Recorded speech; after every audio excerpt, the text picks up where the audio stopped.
Bonjour tout le monde, ici Isabelle Lefebvre, coach en mission de vie. Écoutez, toute la journée, j'avais envie de faire une vidéo sur un sujet et je sais pas comment ça va sortir parce que je suis pas préparée, ok? Mais ça me disait de vous partager ma première heure de... ok, je vais vous mettre en contexte. Parce que si je vous dis ça de même, ça marchera pas. Alors, désolée pour les heures, je réfléchis en même temps que je vous parle. De toute façon, ça me donne le temps, OK, à ce que tout le monde puisse se joindre. Je sais que le temps que vous receviez la notification pour être en direct, ça prend quelques instants. Alors, la semaine passée, j'avais une discussion avec d'autres entrepreneurs et on parlait du fameux 10 000 heures, OK? C'est quoi le fameux 10 000 heures? C'est les 10 000 heures qu'on a à accumuler pour à devenir maître dans l'art de quelque chose. Et moi, c'est une information que j'avais, OK? Que je savais qu'on avait 10 000 heures à faire pour maîtriser l'art, OK, dans un sujet quelconque, mais je l'appliquais plus dans pour devenir coach, si on veut, devenir, je sais pas, peintre, dans une profession, on va dire. Je l'avais pas nécessairement vu comme une entrepreneur de faire 10 000 heures, exemple, comme entrepreneur, avant d'avoir le succès voulu. Et souvent, hein, quand on regarde les gens de l'extérieur, on se dit, waouh, ils sont donc bien hot, ils ont donc bien du succès, ça marche donc bien leur affaire, moi aussi je vais être là, comment ça que moi je suis pas là, ok? Moi, ça a été mon discours pendant longtemps. Et l'expérience que j'ai vécue de ma première heure, ok, sur les 10 000, eh bien, c'est ça que je veux vous raconter aujourd'hui parce que si je parlerais, ok, à cette fille-là, sa première heure, eh bien, jamais elle aurait pu croire où est-ce qu'elle se serait rendue quelques années plus tard. Alors, ma heure, ma première heure sur mes 10 000, je l'ai faite en 2010, ok? À ce moment-là, j'avais 2 enfants en bas âge, 1 an et 3 ans, et je devais retourner travailler dans mon emploi de salarié qui me faisait plus vibrer après mon année de congé maternité. Et juste d'y penser, ok, ça me puait au nez, je ne voulais pas. Et je m'étais dit, je dois commencer à trouver une autre carrière. Alors, les 3 derniers mois de mon congé de maternité, parce que bon, ici au Québec, c'est 1 an les congés. Alors, je cherchais qu'est-ce que j'allais faire d'autre, qu'est-ce que j'allais devenir. Et ce qui me faisait le plus de peine, en fait, c'était pas mon emploi comme tel. C'était le fait que je pouvais pas être 100% qui j'étais à cet emploi-là. Il y avait la moitié de moi que je devais garder chez nous. OK? Parce que elle ne correspondait pas à la description de tâche du poste que j'avais. Et c'était ça mon plus grand problème à ce moment-là. C'était ce qui me faisait le plus de peine. Alors, je m'étais mis à chercher un nouveau travail que j'avais aucune idée ce que ce serait. Et tout ce que j'avais en tête, c'est que je devais travailler 2 fois moins.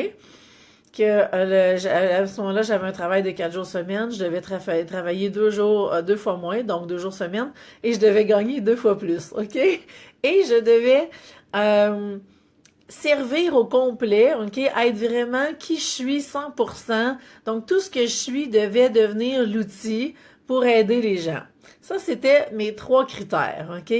Et à ce moment-là, le coaching, ça existait pas tant que ça. Ça existait un peu plus sur le côté coaching d'affaires dans des entreprises, surtout avec des gestionnaires. C'était plus là qu'on le voyait. Puis encore, c'était vraiment pas commun. On parlait pas de coaching de vie comme on en parle aujourd'hui. Et ça m'a pris 3 mois, ok, à trouver qu'est-ce que j'allais faire. J'ai regardé naturopathe, j'ai regardé, je me rappelle, genre herboriste. Il y a plein de choses, plein de trucs que j'ai regardé. J'ai passé 3 mois et plus chez le web et j'ai trouvé un coach à un moment donné. Et là, je me suis mis à regarder ça et là, j'ai compris que si je devenais coach professionnel, j'allais vraiment pouvoir aider les gens et devenir cet outil-là. Alors, je m'inscris, ok, au départ, c'était comme une rencontre un genre de conférence sur l'heure du midi dans laquelle on pouvait aller poser nos questions, de séance d'information, mais virtuelle, parce que l'école donnait beaucoup de cours en ligne, donnant en présence aussi, mais on pouvait suivre tout le parcours en ligne et pour moi, c'était beaucoup plus simple.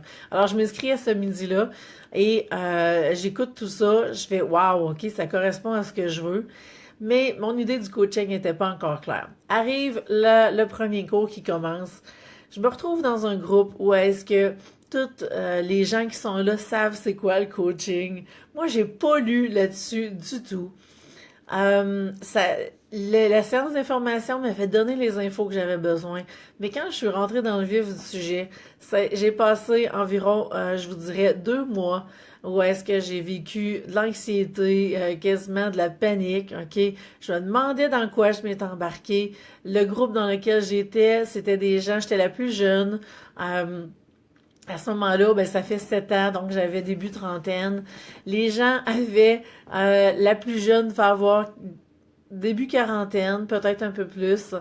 Et il y avait beaucoup d'hommes qui avaient choisi, parce que c'est une école qui était plus au niveau du coaching de gestion, donc avait plus un profil de cadre gestionnaire qui voulait devenir coach et faire une transition de carrière pour accompagner d'autres cadres. Il y avait beaucoup ce profil-là. Alors là, moi, je me retrouvais là et je me sentais donc la petite fille avec plein de monde qui avait pas du tout le même profil que moi. Et chaque cours était une angoisse totale. Je me demandais qu'est-ce que je faisais là. Je me demandais, je comprenais pas concrètement qui est le rôle du coach, même si j'aspirais à ça. J'étais dans toutes mes peurs, dans toutes mes croyances limitantes, mes patterns. J'étais dans l'impuissance totale. En tout cas, quand je repense à ma première heure de cours, ok, où est-ce qu'on devait partager aux profs qui étaient là un peu notre idée du coaching, et j'ai sorti une réponse toute décousue, ça n'avait aucun sens, là. Aujourd'hui, là, je ferais comme, je me cache, ok, parce que c'était pénible. Et mon mari me regardait aller, puis il était fou, il me supportait, mais il devait se demander où je m'en allais avec ça, parce que c'est vraiment une anxiété à côté. Qu'est-ce que je vais faire avec ça? Je comprenais rien. Les cours, c'était très théorique, puis c'était normal, c'était dans les débuts, mais genre je me rejoignais pas non plus avec les gens du groupe et tout se faisait en ligne, alors on se voyait pas non plus, c'était que l'audio. Donc tout était un contexte qui était très déstabilisant, très insécurisant pour la fille insécure que j'étais à ce moment-là. J'avais aucun outil, ok, pour faire face à tout ça, pour sortir des blocages et tout.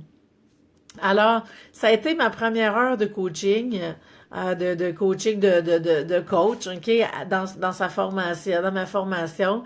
Et c'est ça, je me rappelle comme si c'était hier et j'aurais été bien découragée d'être à la place du prof, ok? Et ça a quand même pris quelques mois avant que je commence à comprendre tout comment ça fonctionnait parce que les autres avaient déjà expérimenté le coaching dans leur pratique professionnelle, ce qui était loin d'être le cas pour moi. Sauf que dans mon background, ok, comme spécialiste d'exercice, eh bien, ce que je faisais, c'est que je coachais les gens au niveau de l'activité physique, mais j'avais pas fait ce parallèle-là, ok? L'anxiété était trop grande, donc ça tournait dans ma tête et j'étais pas en mesure de tout comprendre. Alors, pourquoi je vous partage cette expérience-là aujourd'hui? C'est parce que simplement pour vous montrer qu'il y a un cheminement à faire, ok?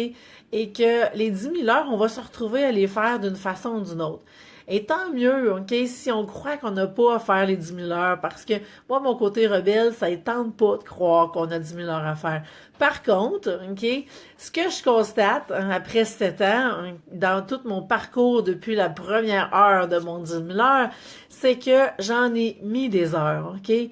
Et ce que j'ai fait pour aller justement satisfaire mon côté rebelle qui voulait pas faire les 10 000 heures, bien, j'ai travaillé avec beaucoup de monde. Je me suis engagée des coachs, ok, depuis, c'est sûr que tant que j'étais dans la formation, on s'auto-coachait mutuellement entre étudiants, je dirais. Et on avait aussi des coachs qui nous supportaient puis avec qui on travaillait. Donc, pendant cette période-là, j'étais beaucoup plus dans l'école de coaching avec les autres étudiants, collègues, coachs. Et par la suite, ben, j'ai voulu que les choses aillent plus vite, puis que le 10 000 heures, là, ben, si moi je pouvais le faire, là, je sais pas moi, le couper de moitié à 5 000 heures, ben, ma rebelle, elle allait être très satisfaite. Alors, j'ai pris des coachs qui m'ont aidé autant au niveau personnel pour aller justement débloquer des trucs parce que je voyais bien que même si je voulais aider les gens, que je portais j'ai envie de dire, mes boulets à moi, OK, qui m'empêchaient d'aider les autres à avancer. Ils pouvaient pas aller plus vite que moi, donc je me retrouvais avec pas nécessairement beaucoup de monde que j'étais en mesure d'aider au début parce qu'il y en avait trop de boulets. J'ai aussi suivi une thérapie pendant 8 mois, OK, avec un thérapeute qui a eu une approche beaucoup plus coach, donc qui vraiment qui était aligné, je ne pas dire qui fitait, OK, en bon québécois, qui fitait avec moi, avec mon approche, avec ma vitesse et tout, et qui était capable de me suivre pour me faire un bon bout de chemin. Alors, il y a eu beaucoup de monde comme ça qui s'est joint à moi. Après ça, j'ai commencé d'autres formations, puis c'est là que j'étais allée plus dans le volet spirituel parce que j'étais contente d'avoir une super base solide en coaching, mais qui m'a donné une grosse structure, une grosse fondation. Mais moi, ce que je voulais, puis autant pour moi au départ, c'est que j'avais des trucs que je voulais me libérer, puis même avec le coaching, j'y arrivais pas. Donc, à partir de là, eh bien, je me suis dit, je vais aller chercher vraiment d'autres outils pour me permettre de continuer de grandir moi, d'évoluer, de cheminer, puis j'avais tout l'aspect guérison que je voulais atteindre au niveau de mon corps physique. Alors, c'est ce qui a fait que d'autres formations se sont ajoutées, d'autres outils se sont greffés, moi, d'autres blocages se sont libérés, et de fil en aiguille, eh bien, mes 10 000 heures sont arrivées au compteur. Et là, le constat que je fais, c'est que finalement, je dis souvent, quand on est dans notre mission de vie, tout est possible. Ben oui, parce que on devient aligné. Et tout le cheminement des 7 dernières années, ça a été de libérer tout ce qui m'empêchait d'être aligné pour être 100% aligné aujourd'hui avec ce que je veux. Alors, les 10 000 heures, est-ce qu'ils sont atteintes? Je les ai pas comptées, je les ai pas comptabilisées. Je me rappelle le numéro 1. Et je peux vous dire que quand, justement, le succès se présente, OK? Quand ça commence à grossir, quand vous voyez que, justement, il y a cette abondance-là de succès, de clientes, de revenus, ben oui, les 10 000 heures, on peut compter qu'ils sont faites. À ma rebelle, là, ça tente de continuer de penser qu'elle en a peut-être fait juste 5 000, là, tu sais, elle serait contente. Mais honnêtement, je pense que les 10 000 heures, ben, on finit par les faire d'une façon ou d'une autre. Et puis oui, si on va justement se chercher des coachs, se chercher du soutien, de l'accompagnement par des gens qui ont eu le succès qu'on veut avoir, qui sont passés par là, ça permet à quoi? Ça permet de peut-être prendre un peu des raccourcis, OK?